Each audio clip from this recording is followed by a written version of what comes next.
Hi everyone, আসসালামু আলাইকুম। Welcome back to my channel. আজকে আমি আপনাদের জন্য নিয়ে এসেছি গায়ে হলুদ স্পেশাল থিম কেক।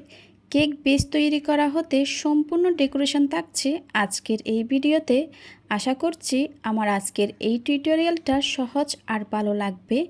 চলুন তাহলে দেখে নেওয়া যাক এই কেকটি কিভাবে তৈরি করা হয়েছে। প্রথমে একটা পাত্রে রুমের স্বাভাবিক তাপমাত্রায় 4টা ডিম নিয়ে নিয়েছি। এখানে আমি চিনি নিচ্ছি 2/3 কাপ পরিমাণ।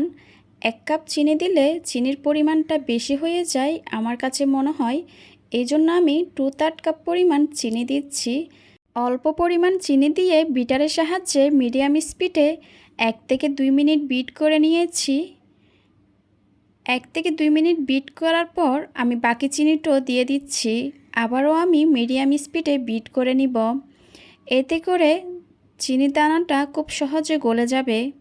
আর আপনারা যদি হাই স্পিডে বিট করেন তাহলে ডিমের ফোমটা খুব তাড়াতাড়ি হয়ে যাবে, চিনিটা আস্ত থেকে যায়।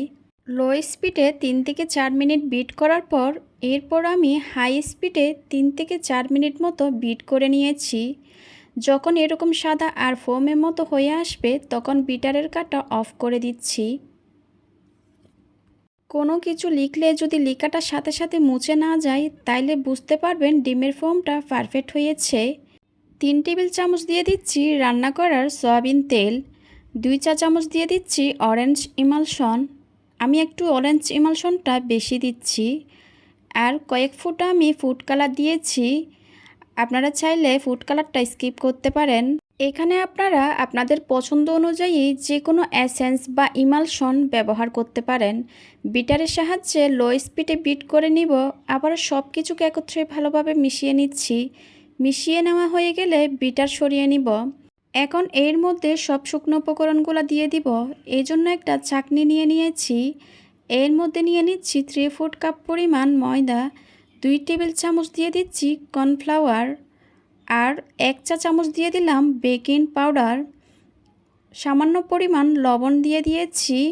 আর 1 চিমটি পরিমাণ বেকিং সোডা দিয়ে দিলাম। এখন এই শুকনো উপকরণগুলোকে ছেলে নিচ্ছি। ছেলে নেওয়া হয়ে গেছে। খুব আলতোভাবে সব কিছুকে একত্রে মিশিয়ে নিচ্ছি। এই পর্যায়ে কোনোভাবে তাড়াহুড়া করার দরকার নেই।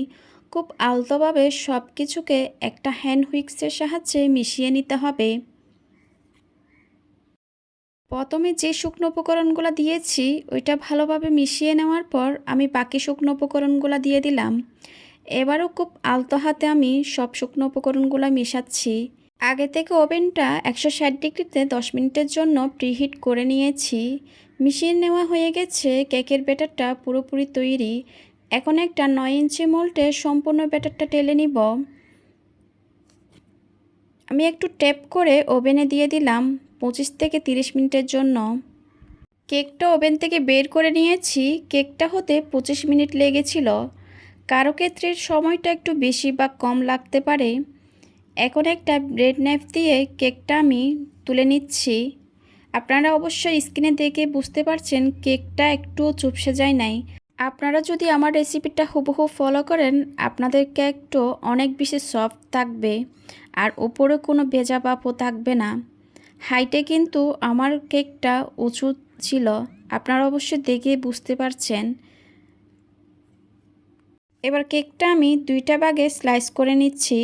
আপনারা চাইলে 3টা বা 4টা পাতলা করে লেয়ারিং করতে পারেন। আমি অবশ্যই 2টা লেয়ার করব। আমি একটু দেখিয়ে দিচ্ছি কেকটা কতটা সফট হয়েছে। অবশ্যই আপনারা দেখে বুঝতে পারছেন কতটা সফট হয়েছে কেকটা। এবার একটা কেকের উপরে দিয়ে দিচ্ছি সুগার সিরাপ। হাফ কাপ দুধের সাথে 3 টেবিল চামচ চিনি মিশিয়ে সুগার সিরাপ তৈরি করে নিয়েছি। কেক ডেকোরেশনের জন্য অবশ্যই সুগার সিরাপটা প্রয়োজন। সিরাপ ব্যবহার না করলে কেকটা খেতে কিন্তু ড্রাই লাগবে। সুগার সিরাপ দিয়ে দেওয়া হয়ে গেলে এর উপরে দিয়ে দিচ্ছি ক্রিম। আজকের এই কেকটা ডেকোরেশনের জন্য হুইপিং ক্রিম নিয়েছি 1 কাপ পরিমাণ। এবার প্লেট নাইফের সাহায্যে আমি একটু সমান করে নিচ্ছি। ক্রিমটার চারপাশে আমি একটু ছড়িয়ে দিচ্ছি।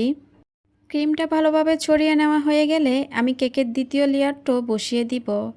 আর আমি যেই লেয়ারটা একেবারে নিচু ছিল এটা আমি ওপরে বসিয়ে দিয়েছি। আবারও আমি সুগার সিরাপ দিয়ে দিচ্ছি।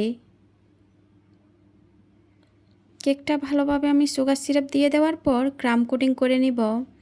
এই জন্য অল্প পরিমাণ ক্রিম দিয়ে ভালোভাবে আমি ক্রাম কোটিং করে নিচ্ছি। যারা নতুন কাজ করছেন তারা অবশ্যই ক্রাম কোটিং করবেন।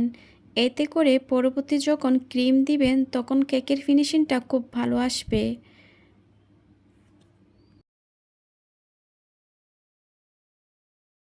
কেকটা খুব ভালোভাবে ক্রাম কোটিং করা হয়ে গেছে। এবার কেকটা আমি ফ্রিজে রেখে দিব 1 ঘন্টার জন্য, ক্রিমটা যেন সেট হয়ে যায়। চলুন তাহলে 1 ঘন্টা পর ফিরে আসি। 1 ঘন্টা পর কেকটা আমি ফ্রিজ থেকে বের করে নিয়েছি। এবার কেকের সাইডে আমি ভালোভাবে ক্রিম দিয়ে দিচ্ছি। কেকের সাইডে ভালোভাবে ক্রিম দেওয়া হয়ে গেলে আমি কেকের উপরও ক্রিম দিয়ে দিচ্ছি। একটা প্লেট নাইফের সাহায্যে আমি সমান করে নিচ্ছি। যতটুকু সম্ভব স্মুথ একটা ফিনিশিং নিয়ে আসব। কেকের উপর যেই অতিরিক্ত ক্রিমটা হয়েছে এটা প্লেট নাইফের সাহায্যে আমি তুলে নিচ্ছি। আপনারা অবশ্যই স্ক্রিনে দেখে বুঝতে পারছেন কিভাবে কাজটা করা হচ্ছে।